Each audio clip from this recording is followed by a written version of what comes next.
اعوذ باللہ من الشیطان الرجیم بسم اللہ الرحمن الرحیم رب اشرح لی صدری ویسر لی امری واحلل عقدۃ من لسانی یفقہوا قولی آمین ثم آمین۔ سورۃ الانعام آیت نمبر 46۔ قل ارأیتم ان اخذ اللہ سمعکم وابصارکم وختم علی قلوبکم من الہ غیر اللہ یأتیکم بہ۔ آپ ان کافروں سے کہہ دیجئے کہ بھلا دیکھو تو اگر اللہ تعالیٰ تمہارے کان اور آنکھیں چھین لے اور تمہارے دلوں پر مہر لگا دے تو اللہ کے سوا کون سا معبود ہے جو تمہیں یہ نعمتیں پھر بخشے۔ انظر کیف نصرف الآیات ثم هم یصدفون۔ دیکھو ہم کس طرح اپنی آیتیں بیان کرتے ہیں پھر بھی وہ منہ پھیرتے ہیں۔ گزشتہ آیات میں ہم نے دیکھا کہ مشرکین مکہ کا بار بار یہ مطالبہ ہوتا تھا کہ اگر تم سچے رسول ہو تو ہمیں کوئی معجزہ دکھاؤ۔ رب کریم کی یہ سنت نہیں ہے کہ وہ فرمائشی معجزے دکھائے، کیونکہ رب کریم جانتا ہے کہ بات معجزوں کی نہیں ہے، بات تو اصل میں یہ ہے کہ ان کی روح اندھی اور بہری ہو چکی ہے، یہ معجزہ دیکھ کر بھی ایمان نہیں لائیں گے۔ تو رب کریم فرماتا ہے کہ مانگنے کی چیز معجزہ نہیں ہے، مانگنے کی چیز دراصل دل کی بصیرت ہے، باطنی بصیرت ہے۔ مانگنے کی چیز دراصل ایمان کا نور ہے۔ کچھ مانگنا ہے تو رب سے اندھیروں سے نجات مانگو، شک و شبہ اور کفر و شرک کے اندھیروں سے نجات مانگو۔ اللہ تعالیٰ کے معجزے اور اس کا خالق و مالک ہونا اور اس کا وحدہ لا شریک ہونا تمہیں نظر آ جائے گا۔ تو اس آیت میں رب کریم اپنی وحدانیت پر، اپنے معبود واحد ہونے پر ایک فطری دلیل پیش کرتا ہے۔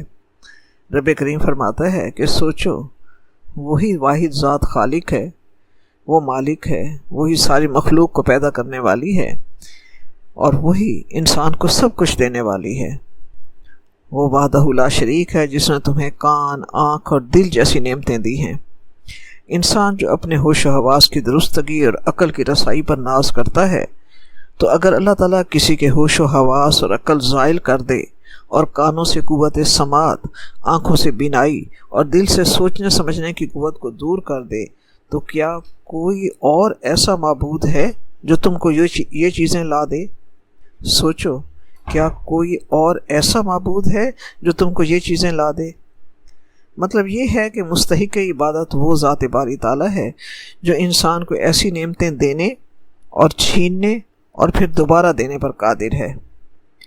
یہ بت جن کو مشرکین مکہ پوجتے ہیں وہ کسی طرح بھی مستحق عبادت نہیں ہیں۔ سورۃ الملک میں بھی اللہ تبارک و تعالیٰ یہی فرماتا ہے، هو الذی انشأکم وجعل لکم السمع والابصار والافئدہ قلیلا ما تشکرون۔ وہی ذات ہے جس نے تمہیں پیدا کیا، تمہارے کان، تمہاری آنکھیں اور تمہارا دل بنایا، اور تم میں سے بہت کم ہیں جو شکر ادا کرتے ہیں۔ اللہ تبارک و تعالیٰ اپنی معبودیت کی یہ دلیل دینے کے بعد فرماتا ہے کہ اے حبیب دیکھیے تو صحیح، اللہ تعالیٰ اپنے کلام میں کس طرح پھیر کر مختلف طریقوں سے اپنے وحدہ لا شریک ہونے، اپنے معبود واحد ہونے کی نشانیاں بیان کرتا ہے۔ پھر بھی مشرکین مکہ ان کے ماننے اور قبول کرنے سے اعراض کرتے ہیں اور منہ پھیرتے ہیں۔ آیت نمبر 47 ہے، قُلْ أَرَأَيْتَكُمْ إِنْ أَتَاكُمْ عَذَابُ اللَّهِ بَغْتَةً أَوْ جَهْرَةً هَلْ يُهْلَكُ إِلَّا الْقَوْمُ الظَّالِمُونَ۔ کہو بھلا بتاؤ تو اگر تم پر اللہ کا عذاب بے خبری میں یا اچانک آنے، بے خبری میں یا خبر آنے کے بعد آئے، یعنی بے خبری میں آئے یا اعلانیہ آئے، تو کیا ظالم لوگوں کے سوا کوئی اور بھی ہلاک ہوگا؟ اچھا، بغتتاً کا مطلب ہے اچانک، ایک دم سے، یعنی وہ چیز آنا جس کی علامات پہلے بالکل ظاہر نہ ہوئی ہوں۔ اور جہرتاً سے مراد ہے اعلانیہ، یعنی آنکھوں کے سامنے۔ اس سے مراد ایسا عذاب ہے جس کی علامات پہلے سے ظاہر ہونا شروع ہو جائیں۔ اللہ تعالیٰ کوئی عذاب اچانک نہیں بھیجتا، یہ اللہ تعالیٰ کا طریقہ نہیں ہے۔ اللہ تعالیٰ بیماری، مفلسی، تنگی کے ذریعے پہلے انسان کو بیدار کرتا ہے، اللہ تعالیٰ رسولوں کے ذریعے انسان کو آگاہ کرتا ہے، اپنی کتابوں کے ذریعے علامات بتاتا ہے کہ دیکھو یہ کام کرو گے تو عذاب آئے گا، لیکن چونکہ نافرمانوں اور ظالموں کے دلوں پر مہر لگ چکی ہوتی ہے، وہ ان تمام وارننگ کو بھی انسنا کر دیتے ہیں اور اسے روٹین ورک قرار دے کر پھر دنیا پرستی میں غرق ہو جاتے ہیں، لہٰذا انہیں اللہ کی پکڑ اچانک ہی لگتی ہے۔ تو رب کریم فرما رہا ہے کہ سوچو کہ اگر عذاب آئے تو کیا صرف ظالم ہلاک ہوں گے؟ رب کریم فرما رہا ہے کہ دیکھو اگر تم پر عذاب آئے تو اس سے ظالم ہی ہلاک ہوں گے۔ اللہ تعالیٰ عذاب سے پہلے اپنے انبیاء کو بذریعہ وحی مطلع کر دیتا ہے کہ وہ اپنے ساتھ اللہ کے نام لیواؤں کو لے کر اس مقام سے نکل جائیں۔ اس طرح عذاب کی زد میں صرف ظالم ہی آتے ہیں۔ تو رب یہاں فرما رہا ہے کہ سوچو تو صحیح، اگر اللہ کا عذاب آیا تو ظالموں کے سوا کون ہلاک ہوگا؟ اللہ تعالیٰ اپنے نام لیواؤں کو بچا لے گا۔ قرآن پاک میں سورہ یونس میں آیت نمبر 104 میں رب کریم فرماتا ہے حقاً علینا ننجی المؤمنین، مومنین کو بچا لینا یا نجات دینا ہم پر لازم ہے، وہ ہم نے اپنے آپ پر حق لازم کر لیا ہے۔ سورۃ الانعام کی آیت نمبر 82 میں اللہ تعالیٰ فرماتا ہے الذین آمنوا ولم یلبسوا ایمانہم بظلم اولئک لہم الامن وہم مہتدون، وہ لوگ جو ایمان لائے اور انہوں نے اپنے ایمان میں ظلم کی ملاوٹ نہیں کی، اللہ تبارک و تعالیٰ کے نزدیک یہی لوگ امن والے ہوں گے اور یہی لوگ ہدایت پانے والے ہوں گے۔ لہٰذا ظالموں کو چاہیے کہ عذاب کے آنے سے پہلے توبہ کر لیں۔ بات میں اصل میں یہی ہے کہ عذاب جو ہے ظالموں ہی کے لیے ہوتا ہے، اصل میں تباہی اور ہلاکت تو ظالموں ہی کے لیے ہے کہ دنیا میں بھی وہ جب اپنے گناہوں کی حد کراس کر جاتے ہیں تو اللہ تعالیٰ انہیں عذاب دے کر نیست و نابود کر دیتا ہے، اور مرنے کے بعد بھی انہیں دوزخ کا عذاب ہی چکھنا ہے۔ آیت نمبر 48 اور 49 کو اکٹھا لیں گے۔ وَمَا نُرْسِلُ الْمُرْسَلِينَ إِلَّا مُبَشِّرِينَ وَمُنذِرِينَ فَمَنْ آمَنَ وَأَصْلَحَ فَلَا خَوْفٌ عَلَيْهِمْ وَلَا هُمْ يَحْزَنُونَ، اور ہم جو پیغمبر بھیجتے رہے ہیں تو وہ صرف خوشخبری سنانے اور ڈرانے والے ہی بھیجتے رہے ہیں۔ پیغمبروں کو ہم خوشخبری سنانے والا اور ڈرانے والا بنا کر بھیجتے ہیں، پھر جو شخص ایمان لائے اور نیکوکار ہو جائے تو ایسے لوگوں کو نہ کچھ خوف ہوگا اور نہ ہی وہ غمناک ہوں گے۔ آیت نمبر 49 ہے وَالَّذِينَ كَذَّبُوا بِآيَاتِنَا يَمَسُّهُمُ الْعَذَابُ بِمَا كَانُوا يَفْسُقُونَ، اور جن لوگوں اور جنہوں نے ہماری آیات کو جھٹلایا ان کی نافرمانیوں کے سبب انہیں عذاب ہوگا۔ منکرین حق اور مشرکین مکہ کو بتایا جا رہا ہے کہ رسولوں کو بھیجنے کا مقصد کیا ہوتا ہے، انہیں کس لیے بھیجا جاتا ہے۔ تو یہ بات جان لو کہ تم جو عذاب الہی سے بے خوف ہو کر بیہودہ فرمائشیں کر کے اللہ تعالیٰ کے رسولوں کو ایذا دیتے ہو اور تصدیق کے لیے خود ساختہ معیار بنا کر فرمائشی معجزات طلب کرتے ہو، اور تم یہ سمجھتے ہو کہ رسول وہ ہوتا ہے جو عقل کو حیران کر دینے والے کارنامے دکھائے، تو خوب سمجھ لو کہ پیغمبر دنیا میں اس لیے نہیں بھیجے جاتے، پیغمبر دنیا میں اس لیے نہیں بھیجے جاتے کہ تمہاری واہی تباہی فرمائشیں پوری کرتے رہیں۔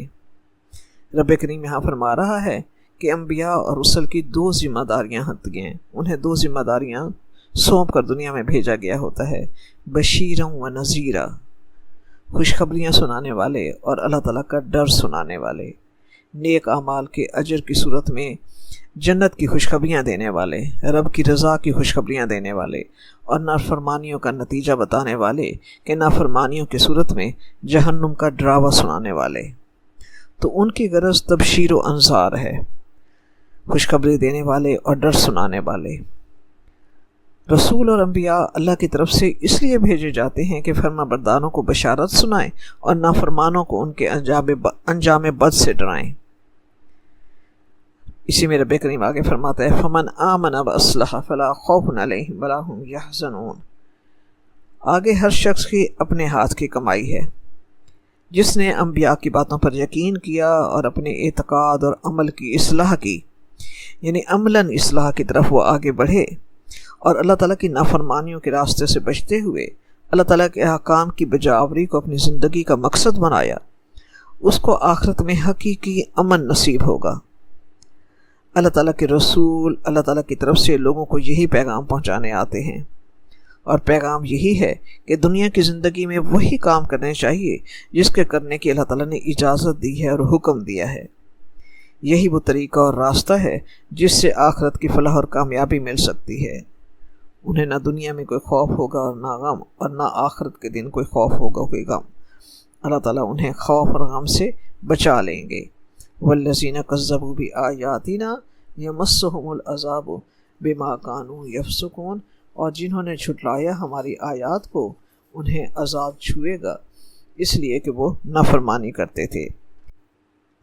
یہاں یہ بات صاف سمجھ میں آتی ہے کہ اللہ تعالیٰ کے رسول اللہ تعالیٰ کی طرف سے لوگوں کو ایک پیغام پہنچانے آتے ہیں، اور وہ پیغام یہی ہے کہ اس دنیا کی زندگی میں وہی کام کرنے چاہیے جس کے کرنے کی اللہ تبارک و تعالیٰ نے اجازت اور حکم دیا ہے، اور ان کاموں سے جن سے اس نے روکا ہے رک جانا چاہیے اور باز رہنا چاہیے۔ بس یہی وہ طریقہ ہے جس سے انسان آخرت کے خوف اور غم سے چھٹکارا پا سکتا ہے۔ جس نے اس قانون کی دنیا کی زندگی میں پرواہ نہ کی وہ نافرمان لکھا جائے گا اور اس کو اس نافرمانی کی سزا ملے گی، اور جس نے اس قانون کے موافق دنیا کی زندگی گزاری ان پر نہ آخرت میں کوئی خوف ہوگا اور نہ غم، اور وہ مطمئن ہوں گے۔ آیت نمبر 50 ہے، قُلْ لَا أَقُولُ لَكُمْ عِنْدِي خَزَائِنُ اللَّهِ وَلَا أَعْلَمُ الْغَيْبَ وَلَا أَقُولُ لَكُمْ إِنِّي مَلَكٌ إِنْ أَتَّبِعُ إِلَّا مَا يُوحَىٰ إِلَيَّ قُلْ هَلْ يَسْتَوِي الْأَعْمَىٰ وَالْبَصِيرُ أَفَلَا تَتَفَكَّرُونَ۔ اب کہہ دیجئے کہ میں تم سے یہ نہیں کہتا کہ میرے پاس اللہ تعالیٰ کے خزانے ہیں، اور نہ یہ کہ میں غیب کو جانتا ہوں، اور نہ میں تم سے یہ کہتا ہوں کہ میں فرشتہ ہوں۔ میں تو صرف اس حکم پر چلتا ہوں میں تو صرف اس حکم پر چلتا ہوں جو اللہ تعالیٰ کی طرف سے مجھے وحی کیا جاتا ہے۔ کہہ دیجئے هل يستوي الأعمى والبصير، بھلا اندھا اور آنکھ والا برابر ہو سکتے ہیں؟ پھر تم غور کیوں نہیں کرتے؟ ہر قوم میں اور ہر زمانے میں جہلا کی کمی نہیں ہوتی۔ یہ جاہل قسم کے جو لوگ ہوتے ہیں ان کا انبیاء اور اللہ والے لوگوں کو جانچنے اور ان کی صداقتوں کو ماننے کا اپنے ہی خود ساختہ انہوں نے معیار بنا رکھے ہوتے ہیں۔ ان کے نزدیک رسولوں کی صداقت کو جانچنے کا معیار یہ ہے کہ رسول وہ ہے جن سے محیر العقول کارنامے سرانجام ہوں، جو غیب کی خبریں ہمیں بتائے، جس کے پاس اللہ تعالیٰ کی سی قدرت اور اختیار ہوں۔ یہی حال مشرکین مکہ کا تھا۔ انہوں نے آپ صلی اللہ علیہ وسلم سے مختلف اوقات میں 3 مطالبات انہوں نے آپ صلی اللہ علیہ وسلم کو پیش کیے کہ اگر یہ کر دکھاؤ تو ہم آپ کو رسول مانیں گے۔ انہوں نے کہا کہ اگر آپ واقعی اللہ کے رسول ہیں تو بذریعہ معجزہ ہمارے لیے دنیا کے تمام خزانے اکٹھے کر دیے جائیں، یعنی ہمارے لیے کوہ صفا سونے کا بنا دیں، مکہ شہر کی زمین میں چشمے آپ حکم دیں اور مکہ شہر کی زمین سے چشمے، نہریں اور آبشاریں جاری ہو جائیں۔ دوسرا انہوں نے یہ فرمائش کی کہ اگر آپ اللہ کے سچے رسول ہیں تو ہمارے لیے مستقبل میں پیش آنے والے تمام اچھے اور برے حالات ہمیں بتا دیجئے تاکہ ہم اپنے آپ کو نقصان سے بچا لیں اور تمام فائدے سمیٹ لیں۔ تیسرا انہوں نے یہ کہا کہ ہماری سمجھ میں یہ نہیں آتا کہ ہماری ہی قوم کا ایک انسان جو ہماری طرح ماں باپ سے پیدا ہوا ہو، ماں کے بطن سے پیدا ہوا ہو، اور ہماری ہی طرح کے بشری تمام تر تقاضے اس کے اندر ہوں، جو ہم عام انسانوں کی طرح کھاتا پیتا اور بازاروں میں چلتا پھرتا ہو، ہمارے ساتھ شریک ہو، وہ اللہ کا رسول کیسے بن سکتا ہے؟ انہوں نے کہا وَمَا لِهَٰذَا الرَّسُولِ يَأْكُلُ الطَّعَامَ وَيَمْشِي فِي الْأَسْوَاقِ، کہ کیسا ہے یہ رسول کہ یہ کھانا کھاتا ہے ہماری طرح اور بازاروں میں ہماری طرح چلتا ہے۔ وہ کہتے تھے کہ اگر اللہ نے جسے رسول بنایا ہے اس کی تخلیق اور اوصاف ہم سب سے زیادہ ممتاز ہوں، اس میں فرشتوں کی سی صفات ہوں، پھر ہم اس کو اللہ کا رسول اور اپنا پیشوا مان لیں گے۔ اللہ تعالیٰ نے ان تینوں سوالوں کا جواب اس آیت میں دیا ہے۔ اللہ تعالیٰ نے اپنے رسول صلی اللہ علیہ وسلم کی زبان سے انہیں ان کا جواب دیا ہے۔ اللہ تعالیٰ نے فرمایا قُلْ لَا أَقُولُ قُل لَا أَقُولُ لَكُمْ عِندِي خَزَائِنُ اللَّهِ، آپ ان سے کہہ دیجئے کہ میں یہ نہیں کہتا کہ میرے پاس اللہ تعالیٰ کے خزانے ہیں۔ میں نے یہ آپ صلی اللہ علیہ وسلم نے فرمایا کہ میں نے کب یہ دعویٰ کیا ہے کہ اللہ تعالیٰ کے سب خزانے میرے ہاتھ میں ہیں؟ تم مجھ سے جن خزائن کا مطالبہ کرو گے میں ان خزانوں کو دینے پر تمہیں قادر ہوں؟ نہیں، خزانوں کا مالک اللہ تبارک و تعالیٰ ہے، اور میں نے اللہ ہونے کا دعویٰ کب کیا ہے؟ خزانوں کی کنجیاں جو ہیں وہ اس قادر مطلق کے ہاتھ میں ہیں، یہ اسی وحدہ لا شریک کی صفات ہے۔ وَلِلَّهِ خَزَائِنُ السَّمَاوَاتِ وَالْأَرْضِ، اللہ ہی کے لیے خزانے زمین و آسمان کے۔ یہ اللہ کی صفات میں سے ہے کہ لہو مقالید السماوات والارض، کہ زمین و آسمان کی کنجیاں اسی کے پاس ہیں۔ اللہ اللہ ہوتا ہے اور رسول رسول ہوتا ہے۔ رسولوں کی محبت میں غلو کر کے ان میں اللہ تعالیٰ کی قدرت اختیار کو تلاش کرنا جو ہے یہ جہلا کا کام ہے۔ جب اللہ تعالیٰ کا پیارا رسول یہ فرما رہا ہے تو سوچئے، جب ہم اللہ کے کسی ولی کو گنج بخش کا خطاب دیتے ہیں تو کسی انسان کے ہاتھ میں اللہ کے خزانے کیسے ہو سکتے ہیں کہ وہ بندوں کو بخش دے؟ اللہ کے کسی ولی کو داتا گنج بخش کہہ دینا، یہ بھی اللہ تعالیٰ کی صفات میں شریک کرنا ہے، یہ بھی ایک شرک ہے۔ دوسرا جواب اللہ تعالیٰ نے فرمایا آپ یہ دیجئے ولا عالم الغیب، کہ میں نے کب یہ دعویٰ کیا ہے کہ میں غیب کا علم جانتا ہوں؟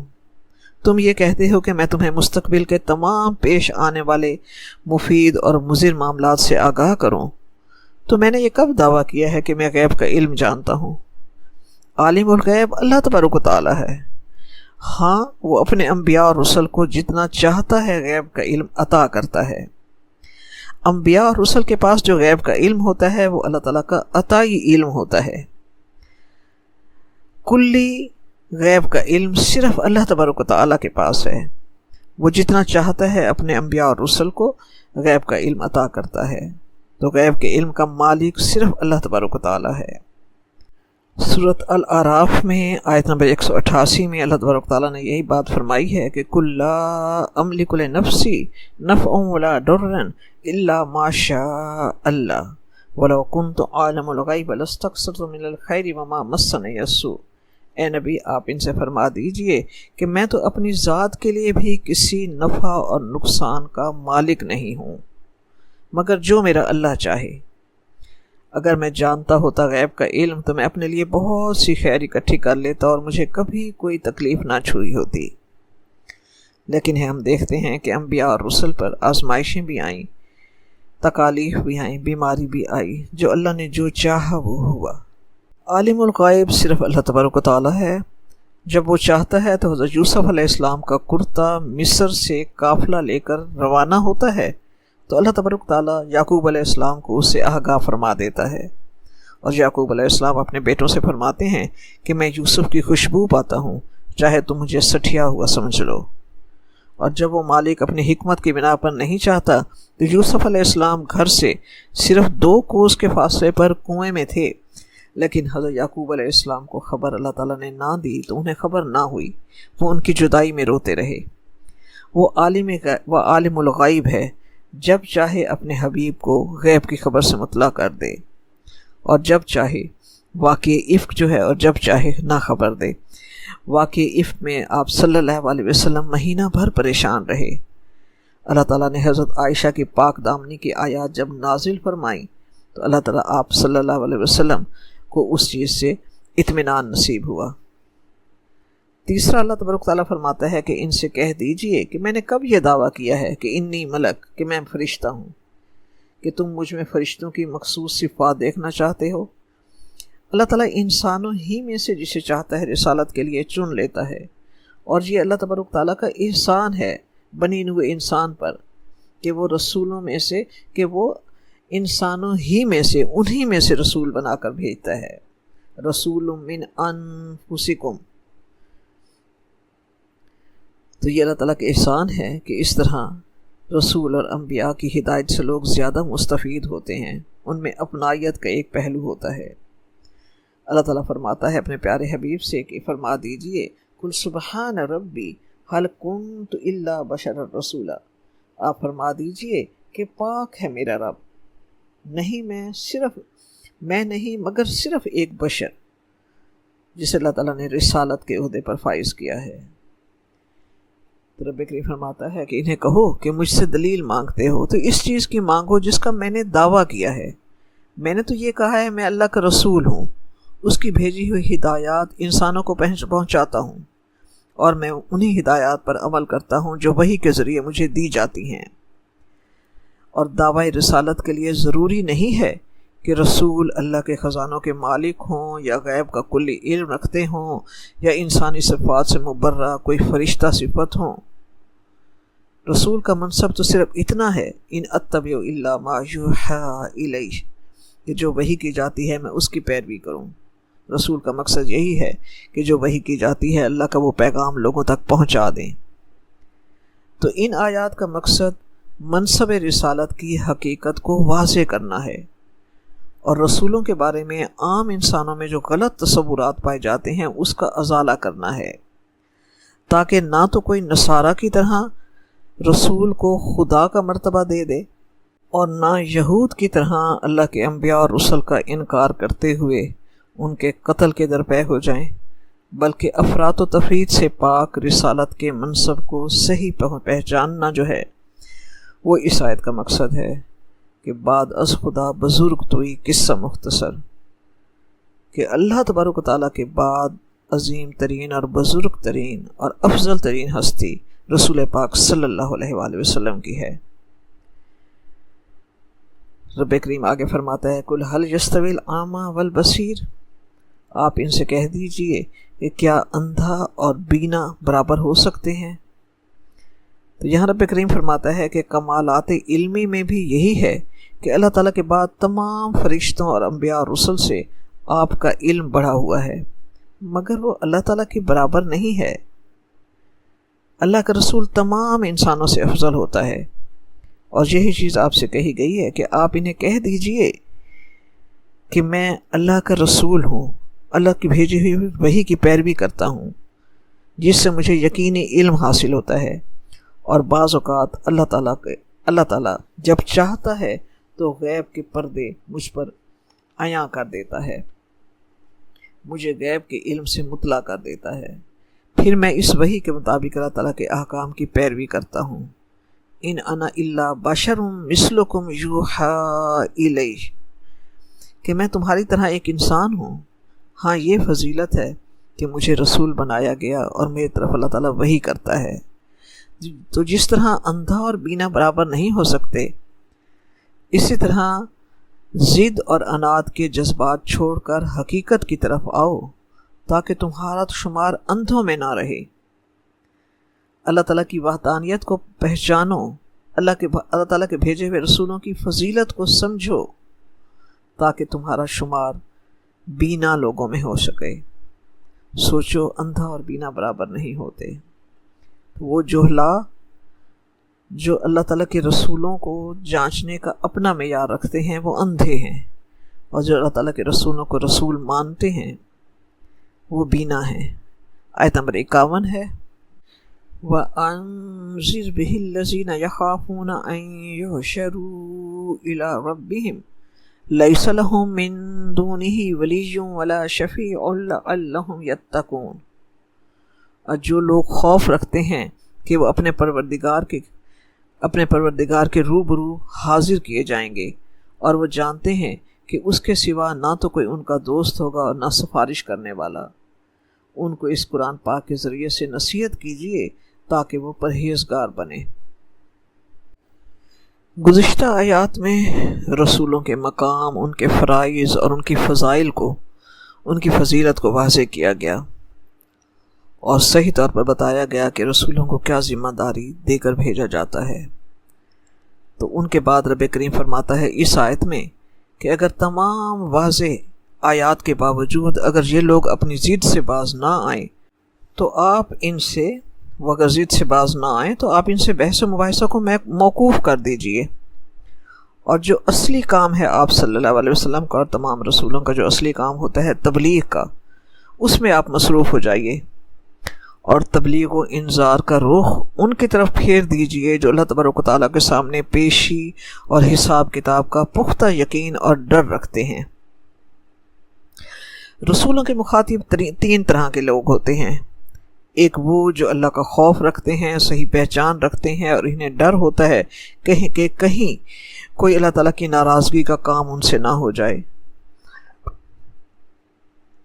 یہ ڈر انہیں ہدایت پر لے آتا ہے۔ یہ ڈر بہت مبارک ڈر ہوتا ہے۔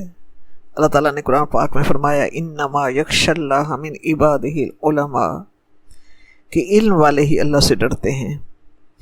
دوسری طرح کے لوگ وہ ہوتے ہیں جو شک میں ہوتے ہیں کہ ممکن ہے رسول سچ کہہ رہا ہو، اور سوچتے ہیں کہ میں بھی ہم غلط ہوں، ہو سکتا ہے کہ ہم رسول کی نہ پانے، ہو سکتا ہے کہ ہم اگر رسولوں کی نہ مانیں تو ہم خسارہ پانے والوں میں سے ہو جائیں۔ یہ گروپ بھی مبارک ہوتا ہے۔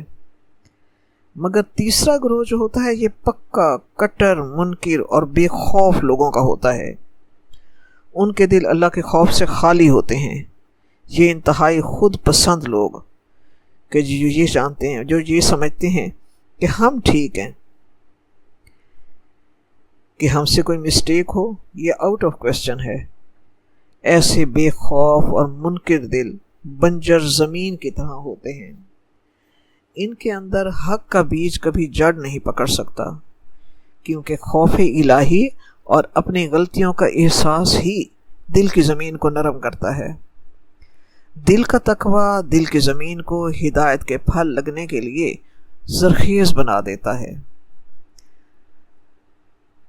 اور تبلیغ و انذار کا حکم اگرچہ ان تینوں طبقوں کے لیے عام ہوتا ہے، جیسا کہ بہت سے ارشادات قرآنی سے واضح ہوتا ہے، لیکن چونکہ پہلے دو طبقے جو ہیں وہ اثر قبول کرنے کی، ان میں ہدایت اور نصیحت قبول کرنے کی توقع زیادہ ہوتی ہے، اس لیے اس آیت میں خاص طور پر ان خوف الہی رکھنے والے دو طبقوں کی طرف توجہ کرنے کی ہدایت فرمائی گئی ہے۔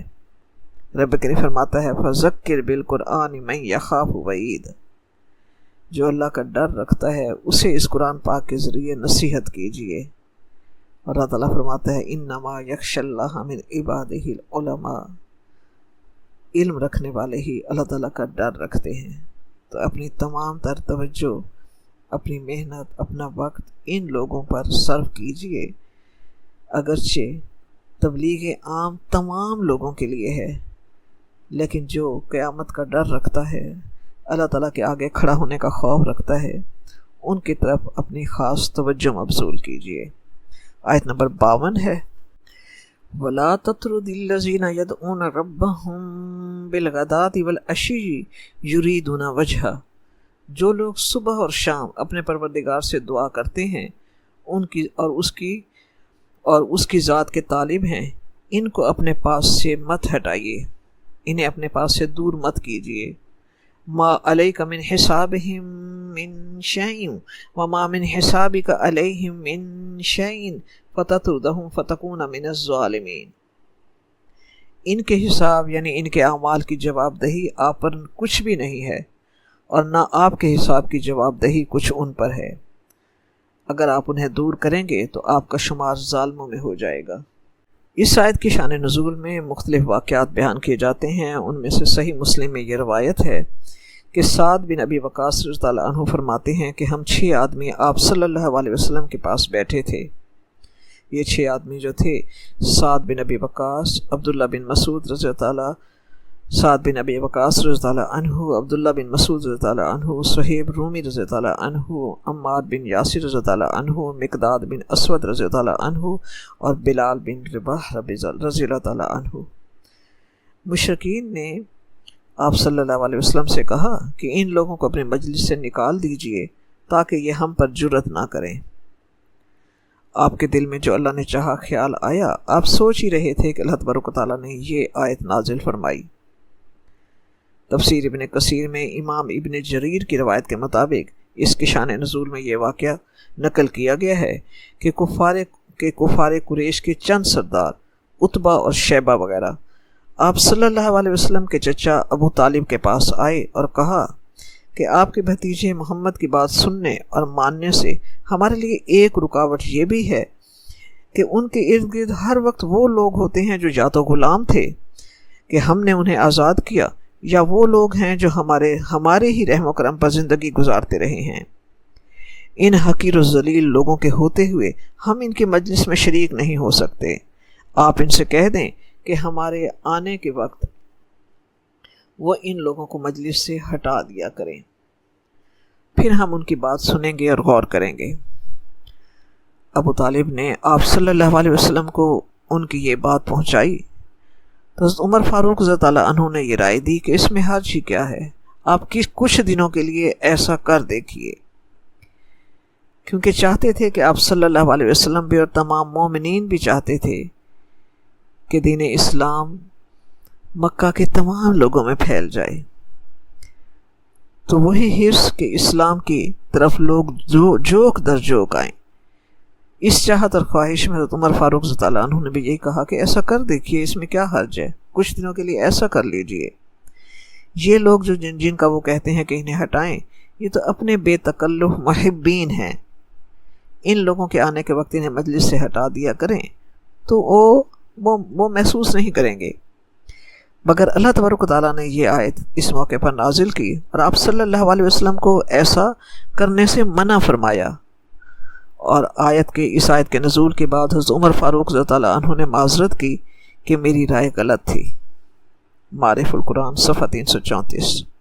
بالکل یہی بات رب کریم نے اپنے پیارے حبیب سے سورۃ کہف میں اسی چیز کی نصیحت کی کہ آپ کی صحبت، آپ کا اٹھنا بیٹھنا کن لوگوں کے ساتھ ہونا چاہیے۔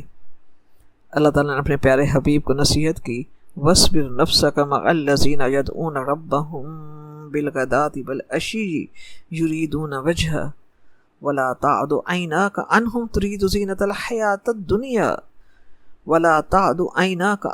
تُرِيدُ زِينَةَ الْحَيَاةِ الدُّنْيَا وَلَا تُطِعْ مَنْ أَغْفَلْنَا قَلْبَهُ عَنْ ذِكْرِنَا وَاتَّبَعَ هَوَاهُ وَكَانَ أَمْرُهُ فُرُطًا۔ آپ اپنے دل کو جما لیجئے ان لوگوں کے ساتھ جو اپنے رب کو پکارتے ہیں صبح اور شام، یعنی جو اپنے رب کی عبادت میں صبح شام مصروف رہتے ہیں صرف اس کی رضا چاہنے کے لیے، اور آپ کی نگاہیں ان لوگوں کی طرف نہ دوڑیں جو صرف دنیا کی زندگی کی زینت چاہتے ہیں، اور ان کا کہنا مت مانیے جو اپنی نفسانی خواہشات کے پیرو ہو گئے ہیں اور جن کا کام ہی حدود سے نکل جانا ہے۔ ہم یہاں دیکھتے ہیں کہ اللہ تبارک و تعالیٰ نے اپنے پیارے نبی کی وساطت سے مومنین کے لیے ہدایت اور رہنمائی کے چراغ روشن کیے ہیں، صرف عبادات ہی میں نہیں بلکہ یہاں تک اللہ تعالیٰ نے رہنمائی فرمائی ہے کہ ہماری صحبت، ہمارا اٹھنا بیٹھنا کن لوگوں کے ساتھ ہونا چاہیے۔ ان آیات کی روح سے ہم سب بھی اپنی دوستی کا معیار جانچ لیں کہ ہم کن لوگوں کے ساتھ اٹھنا بیٹھنا پسند کرتے ہیں۔ کیا جن کے پاس مال زیادہ ہے، یا جن کا سٹیٹس اعلیٰ ہے، یا جو ایلیٹ کلاس کہلاتے ہیں، ہمیں کون زیادہ اٹریکٹ کرتا ہے؟ کیا جن کے پاس دل کا تقویٰ ہے چاہے ظاہری حالت خستہ ہو؟ ہم اپنے آپ کو کھنگالیں۔ ہم سوچیں کہ اگر اللہ تبارک و تعالیٰ نے ہمیں قرآن پاک سے جڑنے کی سعادت عطا فرمائی ہے، اگر قرآن پاک سے جڑے رہنے کے باوجود ہمارے دل میں غریب کے لیے محبت نہیں ہے، یا دنیاوی لحاظ سے جن کا سٹیٹس کم ہے ہم ان کی رفاقت کو پسند نہیں کرتے، تو یوں سمجھ لیں کہ قرآن پاک پڑھنے کے باوجود بھی ہمارا دل اب ایمان سے خالی ہے۔ قرآن پاک جس کے دل کے اندر داخل ہوتا ہے وہ ہر اس شخص سے محبت کرتا ہے جو اللہ تبارک و تعالیٰ سے محبت کرتا ہے، چاہے دنیاوی سٹیٹس کے لحاظ سے وہ کم ترین درجے پر ہو۔ اور آپ صلی اللہ علیہ وسلم کی مسنون دعاؤں میں یہی خوبصورت دعا ہے، اللہم انی اسألک حبک وحب من یحبک والعمل الذی یبلغنی حبک۔ اے اللہ تعالیٰ مجھے اپنی محبت عطا فرما دے، اور ہر اس شخص کی محبت عطا فرما دے جو تجھ سے محبت کرتا ہو، اور ہر اس عمل کی محبت عطا فرما دے جس عمل کی محبت مجھے آپ کی محبت تک پہنچا دے۔